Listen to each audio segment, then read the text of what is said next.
The Golden Age of Light Music, introduced by David Ades.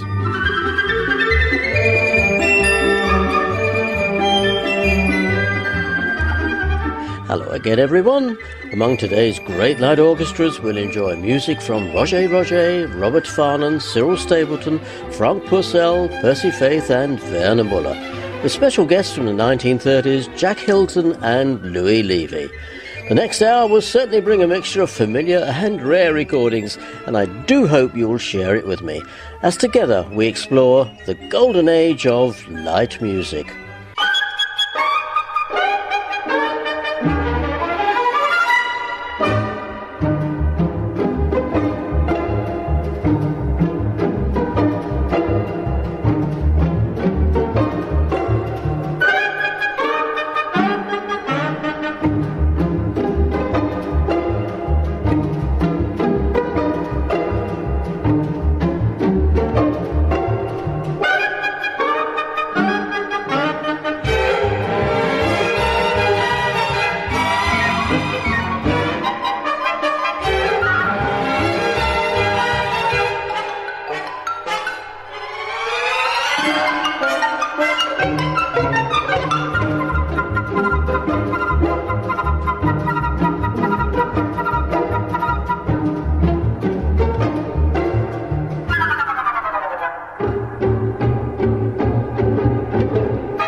That great French composer and conductor Roger provided today's bright opening number. The title was Scenic Railway, the kind of attraction that was familiar at amusement parks half a century ago, before the days of the frightening rides that can now be found around the world. Monsieur Roger was conducting the Mode Symphony Orchestra.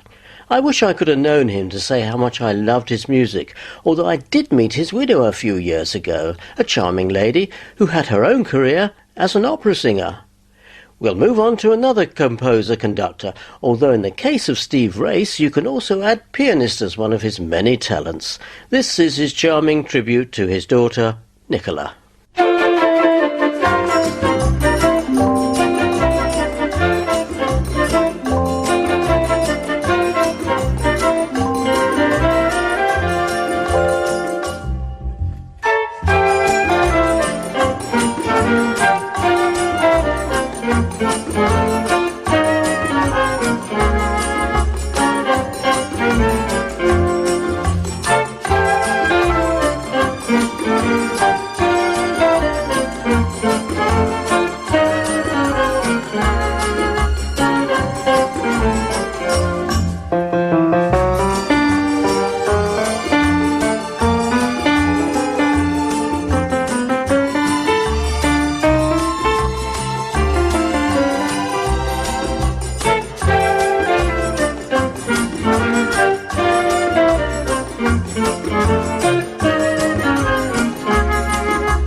Steve Race had a lovely daughter called Nicola, and she has been immortalised in that charming piece of music he wrote especially for her. Steve was conducting his own orchestra in that recording. So far we've been enjoying music from France and Britain. Now it's the turn of the USA. Cole Porter is one of my favourite songwriters, and so many of his melodies stand up well as purely light orchestral numbers. He was so prolific that we're spoilt for choice. Do you remember this one?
Blow, Gabriel, Blow came from Cole Porter's 1934 musical show Anything Goes.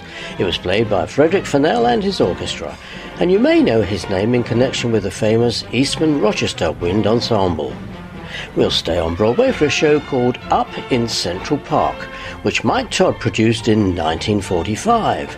Now, Mike Todd became famous in the 1950s for two main reasons: the film Around the World in 80 Days, and his marriage to Elizabeth Taylor. He was the only one of her husbands she never divorced. Sadly, he was killed in a plane crash in 1958. But to return to the show Up in Central Park, here is one of the most popular numbers called Close as Pages in a Book.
If you've heard some of my previous programs in this series, you'll know the trouble we have with pseudonyms. There are various reasons why composers and conductors choose to use them, often to avoid problems with contracts. No doubt that was involved in the last number we heard. Close as Pages in the Book was arranged by Robert Farnon and played by his orchestra on an LP called Mike Todd's Broadway. But the details on the disc and the sleeve merely mentioned the Jack Saunders Orchestra.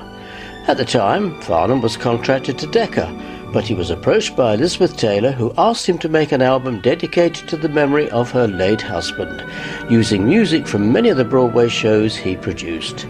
The LP was recorded in London in 1958 with a large orchestra. We'll stay with Robert Farnon for another of his arrangements. I'll tell you more about it after we've heard The Lonely Dancer.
Robert Farnon arranged that lovely piece of music called The Lonely Dancer. It was composed by Eric Parkin, who has had a very successful career as a concert pianist. He has also made several CDs devoted to various composers, including George Gershwin and Billy Mayle, that virtuoso on the piano who inspired so many budding pianists from the 1920s onwards. Eric also recorded a collection of Robert Farnon compositions, maybe as a thank you for making such a pleasing arrangement of his piece. We heard it played by the Queen's Hall Light Orchestra, conducted by Robert Farnon. One of Farnon's colleagues, who also recorded regularly for the Decca label, was Cyril Stapleton.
The End of a Love Affair, a lovely song given a fine treatment by Cyril Stapleton and his orchestra.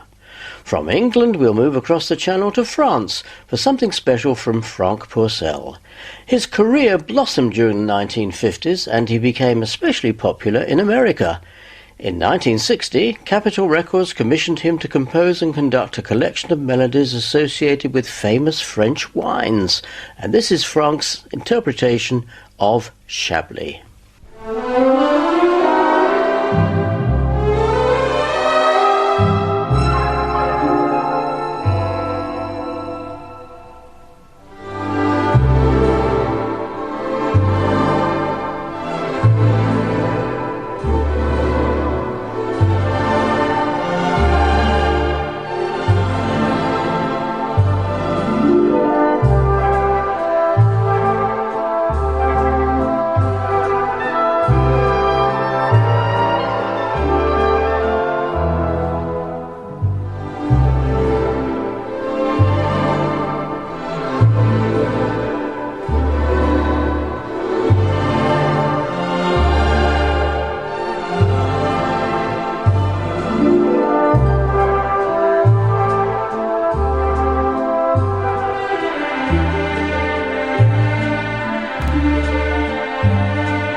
That was Chablis, composed and conducted by one of France's top musicians, Franck Pourcel. From France we move across the border to Germany for a sample of the great sound regularly produced by the Werner Muller Orchestra during the 1950s.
We have to thank Werner Muller and his orchestra for that great arrangement of Some of These Days, a song dating back to 1910, which for many years was associated with Sophie Tucker. From more recent times, we move on to a piece by the English composer Cyril Waters.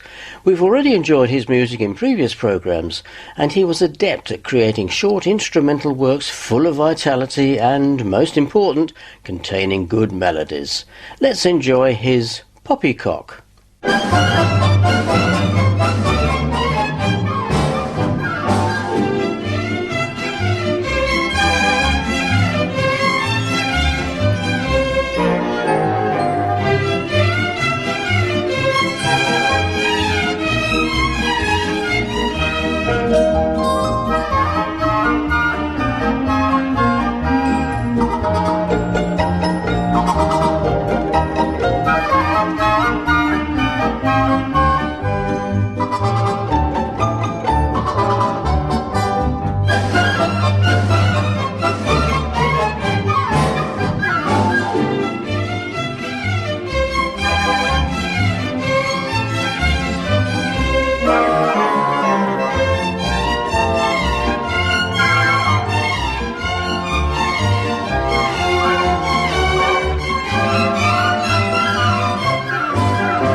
Poppycock by Cyril Waters was played by the Westway Studio Orchestra.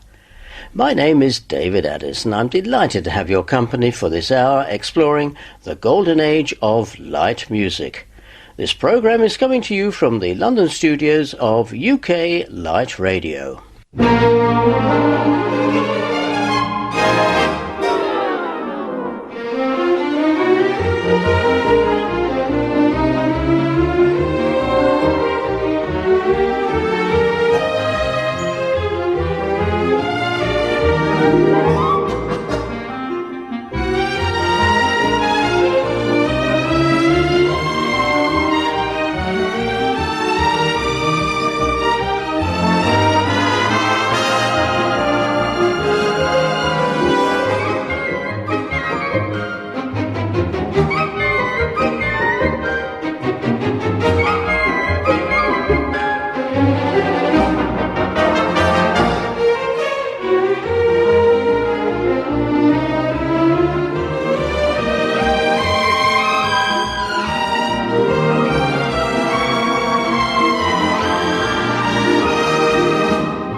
Sprite piece of music was called Easy Street, and it was played by the Danish State Radio Orchestra, conducted by Robert Farnon. The composer was Len Stevens, one of a group of busy musicians who created vast amounts of music of this kind around 50 years ago, which you would have heard regularly in cinema newsreels and in radio and television programs. Usually the music would have been drowned out by a commentary or sound effects, so it's nice to be able to hear it unspoilt. Someone whose music was treated with a little more respect was Percy Faith, the famous Canadian conductor who, like Robert Farnon, found fame in another country. In the case of Faith, he built his impressive career in the United States through his frequent radio broadcasts and numerous recordings, like this one.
That piece was called Rainfall, and it was conducted by Percy Faith. Bernie Layton was on the harpsichord. We started today's programme with a piece by Roger, and I'd like to let you hear one of his early pieces which helped to launch his career as a much-in-demand composer. This catchy little number was originally called La Vitrine aux Jouets. The English title is The Toy Shop Window.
Roger's own composition, The Toy Shop Window, was played by his Champs-Élysées Orchestra.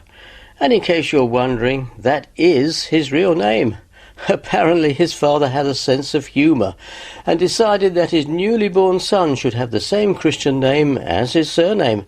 I've no idea what young Roger must have said to his father in later years when he grew up. From France in the 1950s, we travel back to England in the 1930s, where we hear several orchestras playing some pieces which I find fascinating. I do hope you agree. Actually, our first number comes from the pen of an American, John S. Zemechnik, who was born in Cleveland, Ohio in 1872. He was classically trained, but made his mark writing popular numbers, of which there were many, especially during the 1930s. I'm sure you're wondering what to expect when I tell you that the title is Babylonian Nights.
Babylonian Nights by John S. Samechnik was played by the Gaumont State Orchestra, conducted by Alfred Van Dam.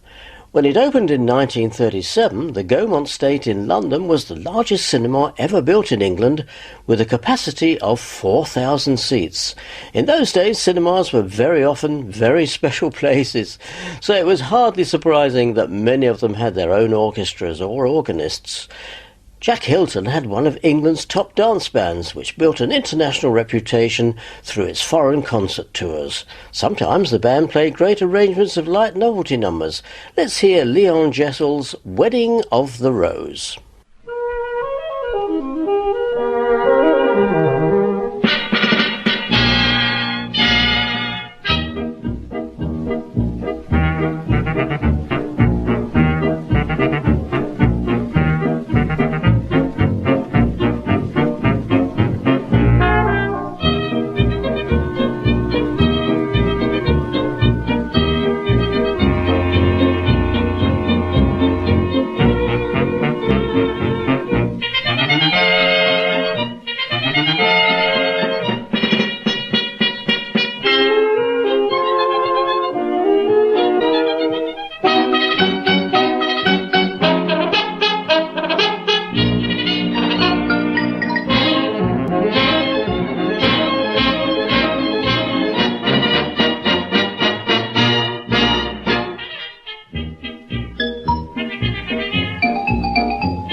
Wedding of the Rose by the German composer Leon Jessel was played by Jack Hilton and his orchestra.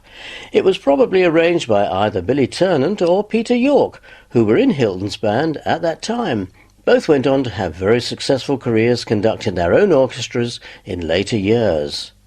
A composer whose composition in the 1930s was also responsible for a successful future career was Frederick Curzon. He wrote a suite about the legendary English outlaw Robin Hood, from which I've selected The March of the Bowmen.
Frederick Curzon's March of the Bowmen from his Robin Hood suite was played by the London Palladium Orchestra, conducted by Clifford Greenwood. We'll complete our journey back to the 1930s with an orchestra that perfectly captured the rich orchestral sound that cinema goers were enjoying on their weekly visits to see Fred Astaire, Ginger Rogers, and all those glamorous film stars in black and white days. Those mainly responsible were two talented arrangers, Peter York, who I mentioned earlier in connection with Jack Hilton, and Breton Bird. In essence, they were the famous sound created by Louis Levy and his music from the movies.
That was Louis Levy and his Music from the Movies, and a selection from films that were popular in 1937. I'm sure you will have recognised Top Hat, Broadway Rhythm, and many more. And I'm sorry to say that our hour together is now up. This is David Ades thanking you for the pleasure of your company and hoping that you'll join me again next time we explore the golden age of light music.